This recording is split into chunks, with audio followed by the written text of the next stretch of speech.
Hello everyone and welcome into another edition of the GSMC Dead Ball Sports Podcast, brought to you as always by the GSMC Sports Network. My name, as always, is Christopher Shepard. Thank you all for tuning in on this Tuesday afternoon. We have a great show ahead. We'll be talking a lot more about the MLB. Spring training is finally upon us. We're getting the first glimpse of new phases and new places, impressive teams, and I'm going to update you on all the spring training questions that could be answered over the coming weeks. We're looking at the best odds for certain teams in terms of winning this year's World Series.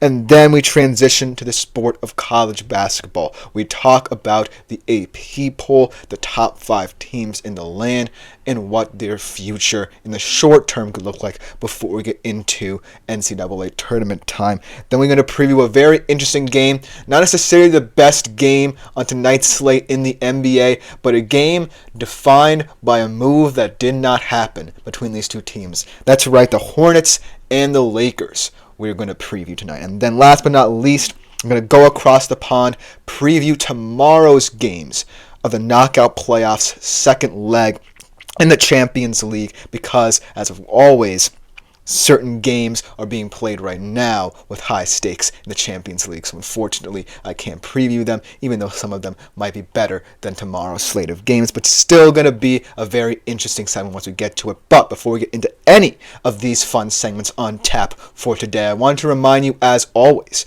to like, follow, and subscribe to the network and the shows around it if you haven't done so already, to keep up to date on all our new content. Consider availing yourselves of the Super Chat, Super Thanks, and Super Stickers features, as well as our website gsmcpodcast.net as well, to better contribute and interact with the shows whilst we are live streaming. I love hearing your guys' opinion. I'm glad to have the comments coming in as we come along. I'll try and keep up to date with all of them as quickly as possible.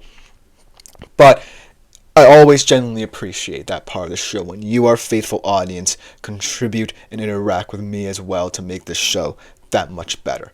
But without further ado, let's jump right into our first segment of today's show, talking about spring training. Just started. Pitchers and catchers reported a couple of days ago, and certain batters a couple of days ago as well. But certainly a lot of interesting storylines as we head into preseason for certain teams in the MLB. And I feel like the narrative is around certain players, but I think that even more of the narrative surrounding spring training stem from new faces and new places, or whether or not certain players have signed extensions or not.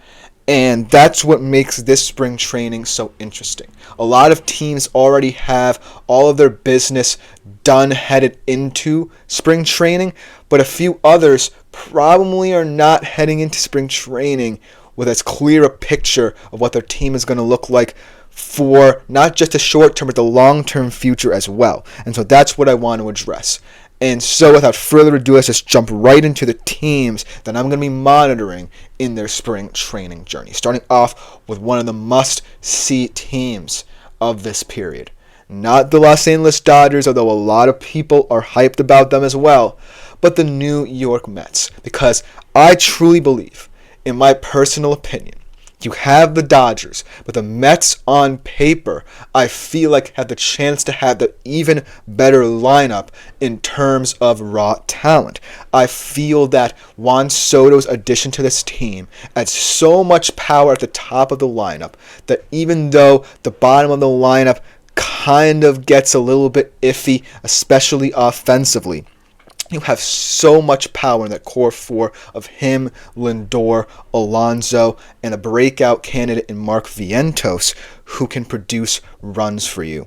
So I'm really looking forward to how this team comes together on the field, how many runs they can potentially score, and most importantly, the bonds they create in spring training, because that segues into what could potentially be some off-field issues dependent on how Soto fits into the squad, not just on the field, but in the locker room. There were talks about how he fit into the Yankees culture, and they were not necessarily the most positive. So he still remains in New York with the Yankees crosstown rivals, but how will he address the media? How will he come across to his teammates? Most importantly, will he immerse himself into the positive culture that the Mets have had instilled in them over the past couple of years? So I'm really intrigued to see not just how all that power comes together on the field, but off the field as well.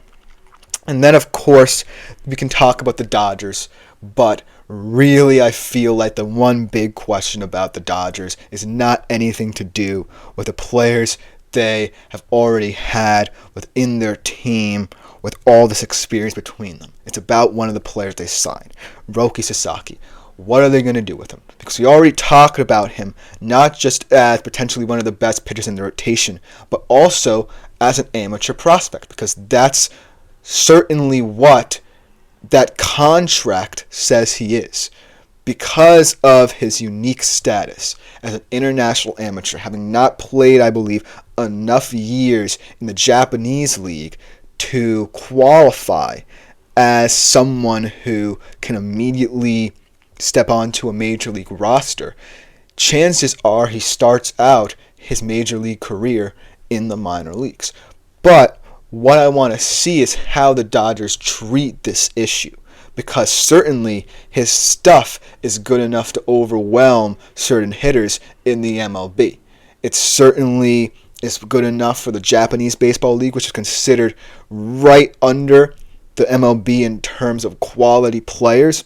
So I feel like Roki Sasaki isn't that far away from being a competent starting pitcher for the Dodgers. But because of how loaded that pitching rotation already is, I feel like Roki Sasaki can be used in so many different ways. He can be called up at any different time. But most importantly, I just want to see how he handles it all. And if he's the real deal, and if the Dodgers really believe they have something in him for the long-term future.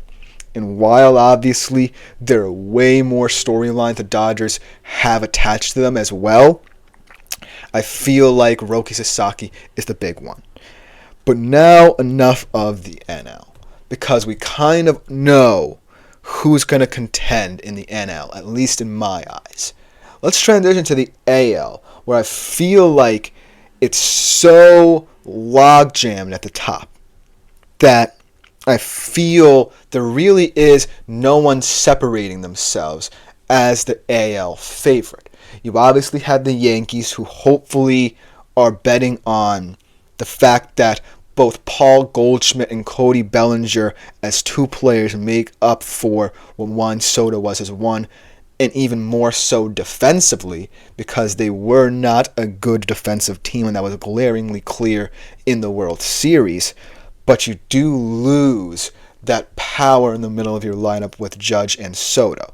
But as long as Judge keeps raking and the defense gets better because of these additions, then I feel like the Yankees profile as potential favorite. And also, fans finally got what they wanted. Their left-handed pitcher in Max Fried as well. And you can't get better than that at the position, especially a left-handed pitcher like him. Then we go to a team like the Orioles in the AL East as well. Much younger, a lot more depth at all the certain positions. You got Adley Rutschman, you got Gunnar Henderson, you got Heston Kjerstad, so much talent. Still an elite farm system as well, but the question will always be about them. They had Corbin Burns last year. They lost him to the Diamondbacks this year. Who's your top pitcher? Charlie Morton? Kyle Bradish? You have to decide. And if they don't, then I feel like they're still going to be contenders in the AL East because of the power within their lineup. But in the postseason, pitching matters. And yes, Charlie Morton can be considered to be one of the best postseason pitchers of this era, but I don't really see this rotation translating well in a 7-game series. It's going to have to rely on the offensive production they get. Then you switch to teams that are on the come-up, the Tigers and the Royals. And the big question about them is, are they going to be kind of like the Moneyball A's of this era, where they kind of play the small ball game, get players who win games on the defensive side of the ball and not necessarily win with power? Or are they going to start becoming big players in the next couple of free agency cycles to really build up these squads, which are, for the most part, thin offensively? Not saying that there aren't great players on either of these teams. For Detroit, you have Scoble, you add the pitching position, then you have guys like Torkelson and Green who are coming up, and then for the Royals, you have guys like Bobby Witt Jr., you have Vinny Pasquantino, and pitchers like Cole Reagans, Brady Singer, who are on the come up.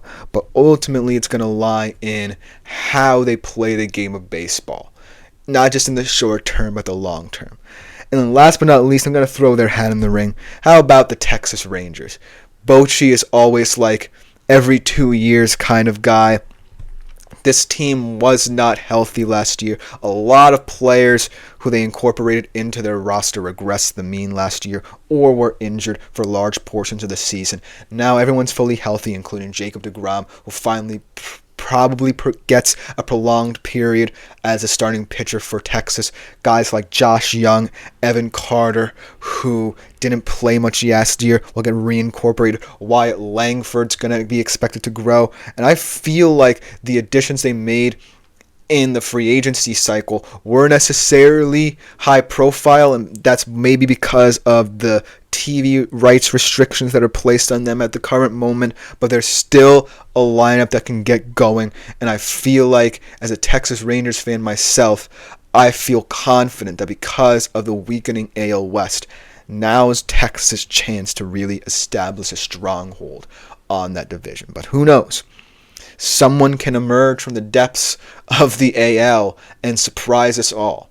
We never really know about that particular league. As Death of Slim Shady says, hey bro, how are you? Sorry I'm not watching your stream lately. Just got back my account. Thank you for that. And it's a perfect way to segue into our break. But when we come back after the break, we're going to be talking with the teams with the best odds to win this year's World Series. See you on the other side. I feel like I'm losing my mind. Is everybody in the world blind? Please, Lord, give me a sign.